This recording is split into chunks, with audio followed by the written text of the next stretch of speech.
Today on OC News, we hear about the resignation of Cal State Fullerton's communications dean, a story on a Titan Sports Network student commentator, and Orange County celebration for Dia Del Niño. All that and more coming up on OC News. This just in. Now in tech news, the first responder on the police. There's been a lot of collaborative efforts feel over the years. blessed to be here in Fullerton. Brought to you by the broadcast journalism students at Cal State Fullerton. OC News starts right now. Hello, and welcome to OC News. I'm Mason Awadala. And I'm Ashley Grimaldo. OC News is brought to you by the broadcast journalism students at Cal State Fullerton. Cal State Fullerton's Dean of Communications, Bailing Shaw, has stepped down after 5 years in the position. Her resignation occurred after backlash from her decision to remove the CTVA department chairperson. Shaw was criticized by the Cinema and Television Arts faculty for her decision to remove CTVA department chair Garrett Hart, who held the position for 10 years. Last Friday, the CTVA faculty passed a vote of no confidence to remove Shaw from her position.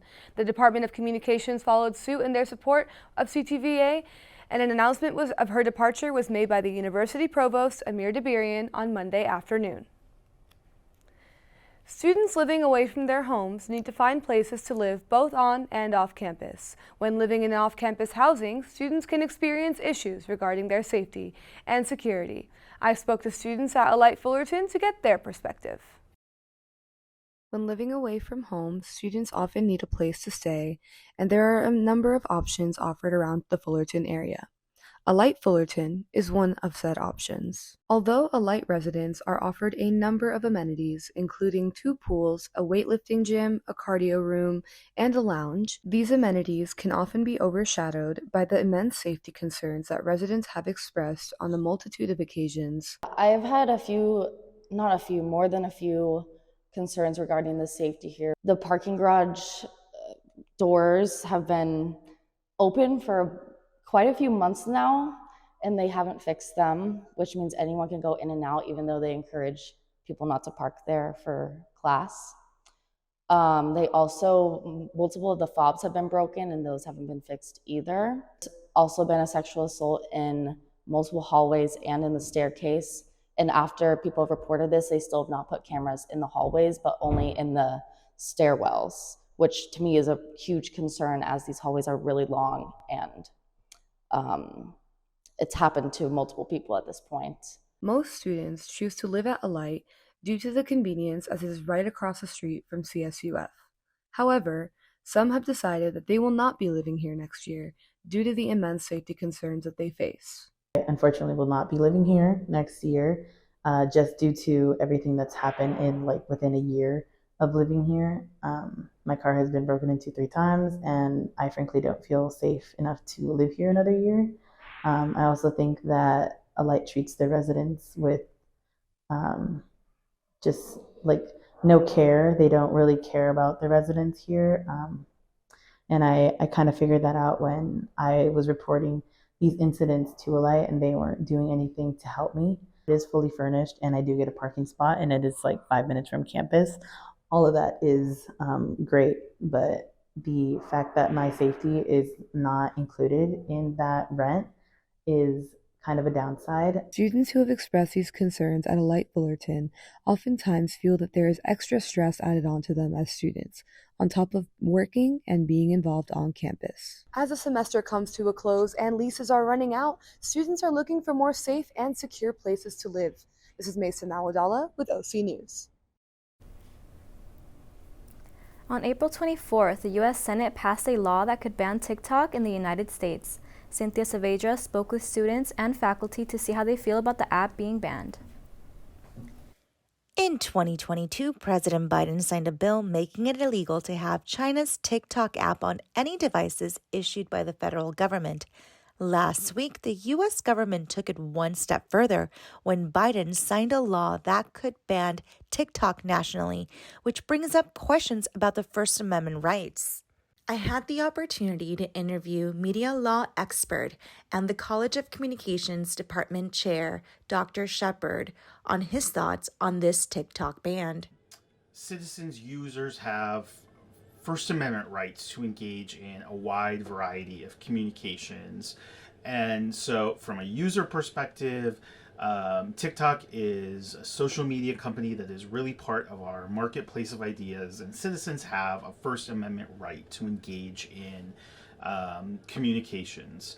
While many people have concerns about their First Amendment being violated, other citizens don't feel the same way because there are other social media platforms where they can get the information. It gets taken down, can just be easily replaced by bigger platforms such as Instagram, X. Whatever gets silenced is really just going to come up somewhere else, so not really. So do you care if it gets banned or removed here in the United States? I use TikTok every day for hours, but no, I don't think it's really going to affect anything. Dr. Shepard believes that this is a problem and that it does violate the First Amendment. But whether the First Amendment prohibits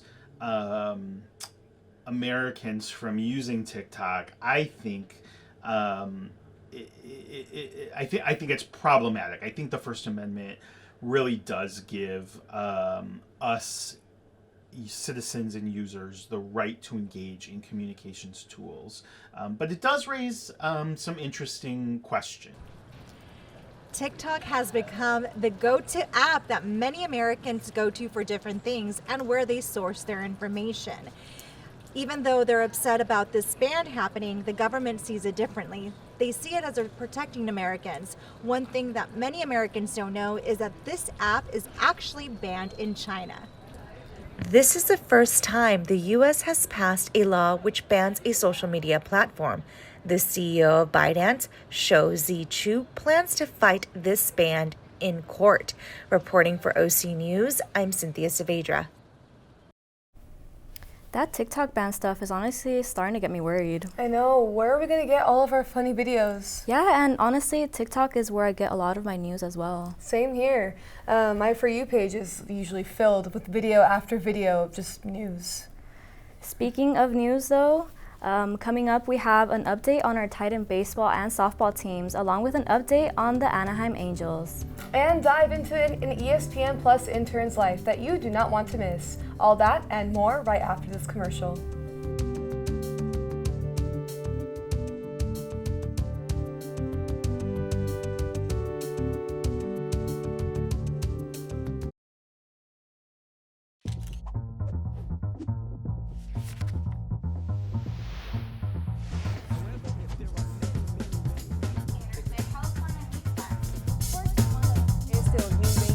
I have a question about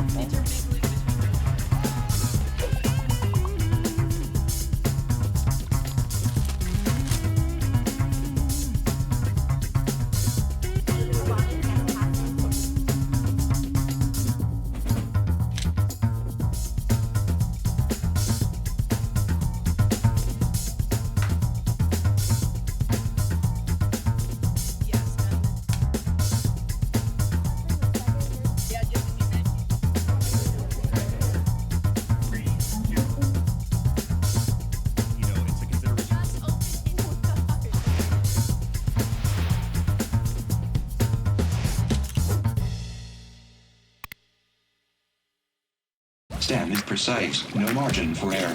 Dare to forget that. Dare to have fun with it. Get weird with it. Dare to send those old STEM theories flying past the neighbor's house into outer space. Dare to program something internet-breaking, record-breaking. Dare to blow their minds. Dare to learn the difference between sedimentary and metamorphic rock. Go find those rocks. Dare to keep daring. Dare to STEM. Check out She Can STEM to get started. Hey world, I have a quick message. It's about safe driving. All right, let's go. Anytime you're driving, have the seatbelt buckled tight. Both hands on the wheel and your phone out of sight. When not in your hand trying to text somebody back. Because if you do, your car might get smacked. The moral of the story, just put your phone down. The people on the road will stay safe and sound. Put your phone down, put your phone down. People on the road will stay safe and sound. Yeah.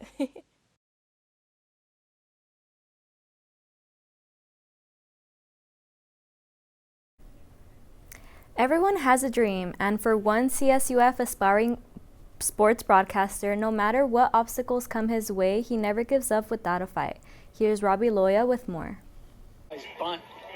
And her first at bat here hits a deep fly ball. That ball's on its way, and it is gone. A tie ball game, 3-3 on a Jessie Alcala home run with 2 outs in the bottom of the third. You just listened to Cody Michael Stevenson, an aspiring play-by-play broadcaster who's on a mission. And although he's been fighting for his life after getting a kidney transplant due to kidney failure, he won't let that get in the way of accomplishing his dreams. I think sports has done a great job of distracting. I think that's really what it's done for me. I've always just been laser focused on sports, and now being able to call games, it's my number one focus. I would also say the people in my life. I mentioned my dad, my brother, but my mom. When I was going through that, it was never like a negative. I think it was just, we're going to take care of this. Nothing's going to happen to you. And I'm just super grateful to have those people in my life. Opportunity. That is something that everyone dreams of, right? That one shot, that one opportunity to go out and get the task at hand, to get the job done. And that is simply put it, that Cody Stevenson has done already. I mean, you look, right? Baseball is the goal.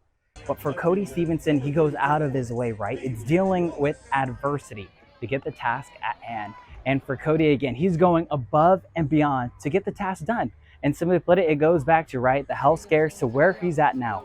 Broadcasting sports, broadcasting for Long Beach State, broadcasting for Cal State Fullerton. And again, it all comes from dealing with adversity.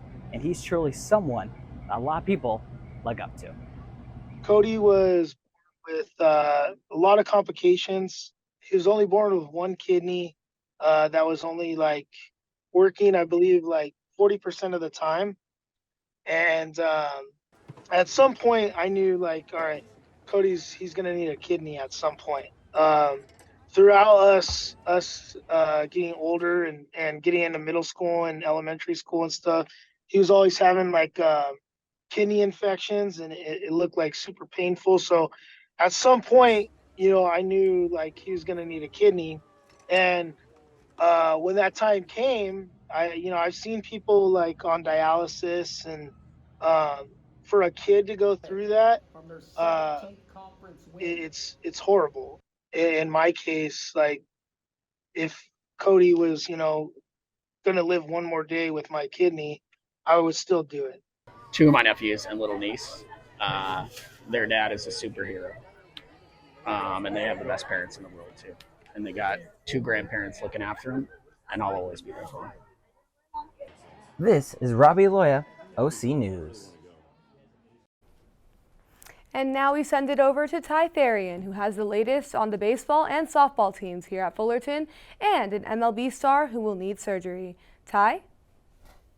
Thank you, Mason. Titans softball has been dominating the Big West week in and week out with their 15-3 Big West record before facing off with Cal Poly SLO. Fullerton is first in the Big West with Long Beach State, Cal Poly SLO, and Hawaii right behind them. Last weekend, the team hosted the Mustangs in a must-win series.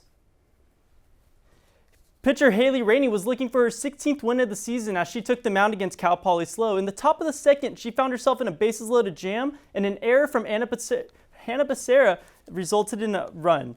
The next play was a sac fly that resulted in another run. Haley Rainey's night would finish after 5 innings and 2/3 with 9 hits allowed and 3 earned runs. Heading to the bottom of the 7th, Colby McClinton swing that bat, boom, out of the park. Big fly for Colby McClinton, her second home run of the season. Bottom of the 7th inning, with the game tied, pitch 151 on the way, smacked into the right field from Hannah Becerra and Kike as she scores the game-tying runs. And then up next was Kike Ramirez with the chance to walk it off for the Titans down to their last pitch. They deliver, and then they smacks the ground ball, gets through the gap, runs third and heads home, and Hannah walks it off for the Titans. Now moving over to game 2, Kike hit her first home run of the season, leaving right where she left off. Then heading to the top of the 3rd, Stacy Chambers was lights out all game. She finished the game with 5.1 innings pitched, 6 Ks, and only 1 earned run. And then the closer, Leanna Garcia, retired 5 batters to end the game, giving the Titans a good 7-1 victory in game 2 of the doubleheader. Now moving on to Game 3. This game didn't get started until the bottom of the 5th inning, where Bailey Wallace hit an RBI double to score the speedy freshman Kate Verhoff all the way from first to home plate. Next up was the batter Hannah Becerra keeping her hot day as she smacked it into the left center gap, and that would drop for a double, giving the Titans a 3-0 lead. And then last but not least, we had Ava Arce smack one deep into left center field, and that ball would get over the wall for a 2-run home run, making it a 4-0 ball game for the Titans.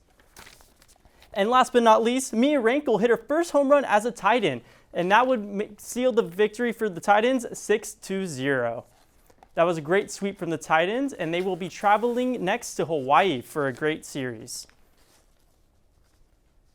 That was a great sweep for softball. Next, they will be going to Hawaii for a 3-game series before ending their regular season at home against Long Beach State. Over the weekend, Titans baseball took a trip up to Santa Barbara looking to snap a 4-game losing streak. Fullerton's facing one of their worst seasons in their history with a 5-13 Big West record. Facing off against the Great Gauchos program, it would prove to be a tough matchup.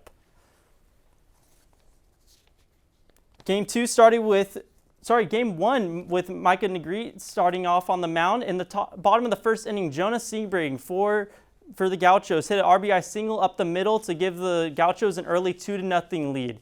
We now jump all the way to the top of the 7th with the Fullerton down 11-0. Moises Guzman hit a ball into the left center gap, drops down for a double, and he would later be scored from a hit from Jacob Scheidt, who hit that ball into right field, scoring the run. Going on to Game 2, that started off with Nico Reggio hitting a single, getting 1 RBI. And then on the mound for the Titans was Christian Rodriguez, who was looking for his 3rd win of the season. Christian is a junior out of Fullerton, and he is struggling this season. After the 4th inning, Ivan Bethrauer hit a bomb to left field, giving the UCSB Gauchos a 1-1 game. And to the bottom of the 5th inning, after a mound visit from the coach, Aaron Parker hits a deep drive into right center field, and that ball was gone. That would be all the runs scored, and it would be a 4-1 ball game win for the Gauchos. Moving on to Game 3, Derek Turner was on the mound for the Titans. Bottom of the 1st inning, bottom 2nd inning, bases loaded. Durfee hit an RBI single into the right gap. Fullerton baseball has fallen to 5-16 in the Big West with only 4 series left to turn it around. This upcoming weekend, they will host the UCLA Bruins and honor the 1979 National Championship team on Saturday, May 4th. There was breaking news from Major League Baseball Monday, as a superstar will have to undergo a knee surgery that will sideline him for months. Angel stud center fielder Mike Trout has a torn meniscus that will keep him on the bench for 3 to 4 months. Trout's last full healthy season was in 2019, where he won MVP. Since then, Trout has had multiple injuries, including a calf strain, back inflammation, and a broken hamate. This season, Trout has hit 10 home runs and 6 stolen bases before the injury. Hopefully he has a speedy recovery and returns in time for the Angels to make a playoff push. I also wanted to shout out Tegan Andrews for his individual first place finish in the Big West Championship and the team as a whole for their 2nd place finish. That's all the sports news I have for you. Make sure you show up to Fullerton's home baseball series against UCLA this weekend and tune into the softball series on ESPN+. Back to you, Ashley. Thanks, Ty. The Educational Opportunity Program, EOP, is congratulating one of their longtime student assistants as she graduates with her master's this year. Reporter Amy Arellano has more about her journey. Laisha Vaya is a grad student here at Cal State Fullerton who will be graduating with her master's in Communication Sciences and Disorders this upcoming May. As you walk into the EOP office, every season it's decorated to create that welcoming environment, done by none other than Laisha. My journey overall has been great. I'm now a graduate student. I've learned so much. I don't think there's been a single semester that hasn't been different than like each one has had their own like perk. I was in undergrad during the pandemic, so I did feel like having to switch from in-person to Zoom just kind of halted me some of those like in-person experiences. While earning her bachelor's and master's, she's worked with EOP since January of 2019. The EOP front offices are located in Gordon Hall 143, as you can see here, where Laisha works as a front office student assistant, greeting students, making their appointments, and maybe giving them some Scantrons. In her time here since before the pandemic, she's seen the changes the program has gone through, but also reflects on her journey here at CSUF. And while her time here is coming to an end, she still reflects on the impact she's made on other students. Maybe you made a difference, even no matter how small it was still something meaningful in their lives, and you helped them guide, if not giving them information about their counselors or about the program, but about anything else that was related to them on campus that could really tailor or make a difference into their college education. Towards the end, I was able to help her just being a reference and helping her kind of do her interviews. She is finishing grad school and has a job lined up, so we're all very proud of her. I would say to just, continue to be herself, achieve her goals, and one thing I think is important is to continue to be confident in herself. Overall, at Cal State Fullerton, I was able to, find happiness in aspects of my education, but also find that balance that was so needed. Although co-workers, staff, and faculty will be sad to see her journey at CSUF and EOP end, Leisha is on the right path to become a speech pathologist with a job lined up that she starts in August. I'm Amy Ariano, OC News. Thanks, Amy. What a sweet story. Her journey must inspire so many students. Coming up after the break, we have a close-up on an annual local family festival. And we have details on a Philippine cultural festival. Stay with us.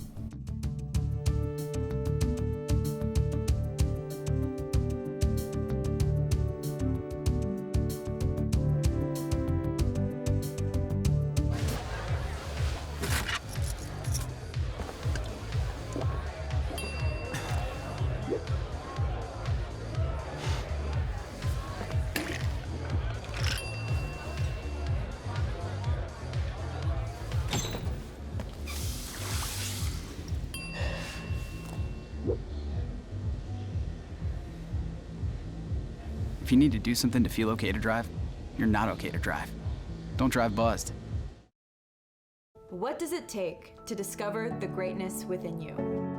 It takes resilience.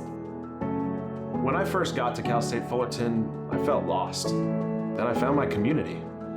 It was like a caring family cheering me on. I wasn't sure about being a chemist. My professor showed me I could. People believed in me here, and I learned to believe in myself. Discover the resilience within you at Cal State Fullerton.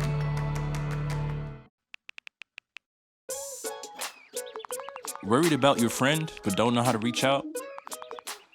You could say, how are you, or get a fake tattoo. You could ask with an app if it works for you.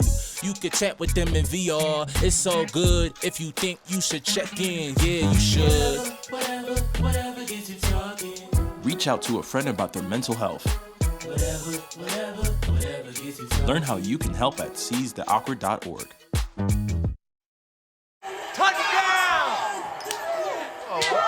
See that?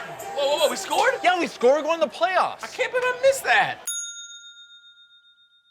Every time I'm buzzed, I spend too much time on my phone. What? I should take your phone away. No. I'll call for a ride.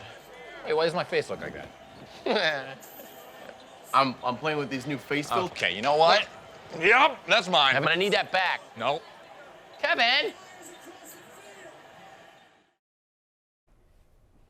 Welcome back to OC News. Last weekend, the Hunt Library hosted its first major event after its grand reopening on April 13th. Our reporter, Skylar Scott, has more on the Dia Del Niño event.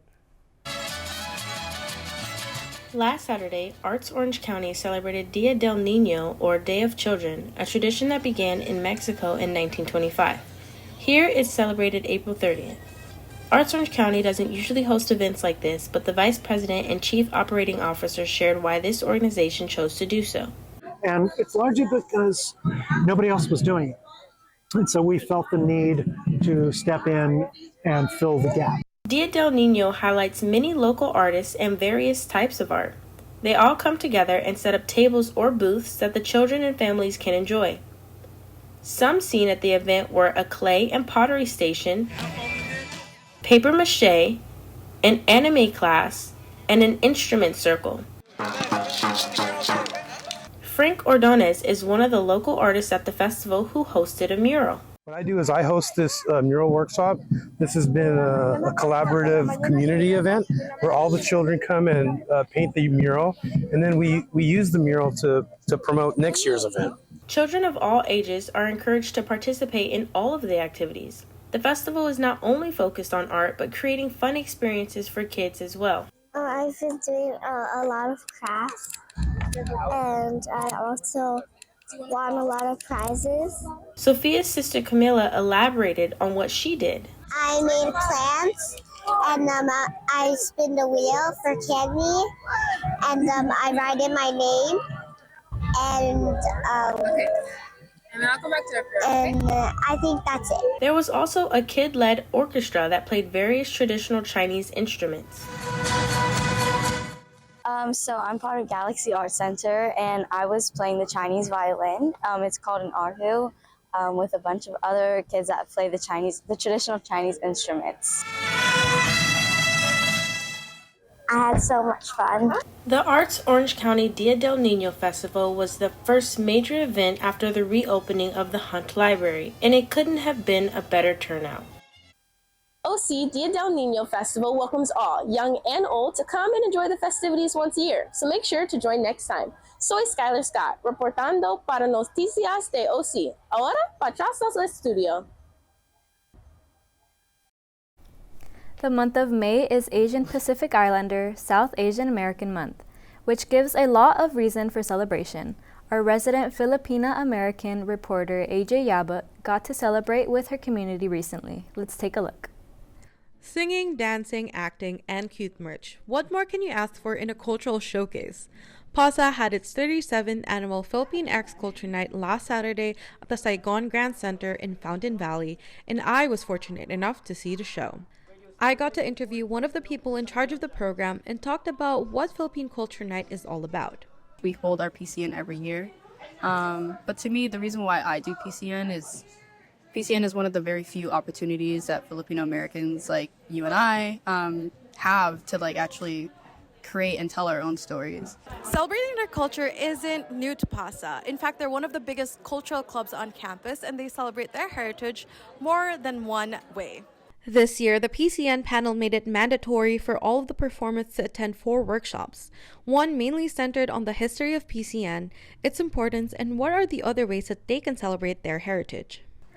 We tried to seize the opportunity now by hosting these 4 workshops where we talked about what does it mean to be a Filipino? What does it mean to be Filipino American? What does it mean for a Filipino American to be stuck in between 2 worlds? We just wanted to cover issues like that because I feel like 90% of our student membership is kind of in that situation where they're stuck between 2 worlds. For those of you who were not able to watch the show, it consisted of multiple cultural dances and an original script written by Andy Tabaclaan and Miguel Tanwakyo. It was titled Makita Kang Muli, which is directly translated as See You Again. We really wanted to write a more comprehensive story that goes over the perspectives of different kinds of Filipinos, the kinds that are US born, the kinds that are Filipino born and had to emigrate here. It's about a Filipino American whose mom illegally immigrated to the United States and got deported the same day that she was born. Their struggles and sacrifices that they have to make. What happens to the Filipinos that they left behind? What happens to the Filipinos who are stuck in between those 2 worlds, and who do they have to pick, and do they even have to pick? All proceeds from the show goes towards the Housing for Juanita campaign, which is a campaign that raises funds to help unhoused Filipinos in Los Angeles.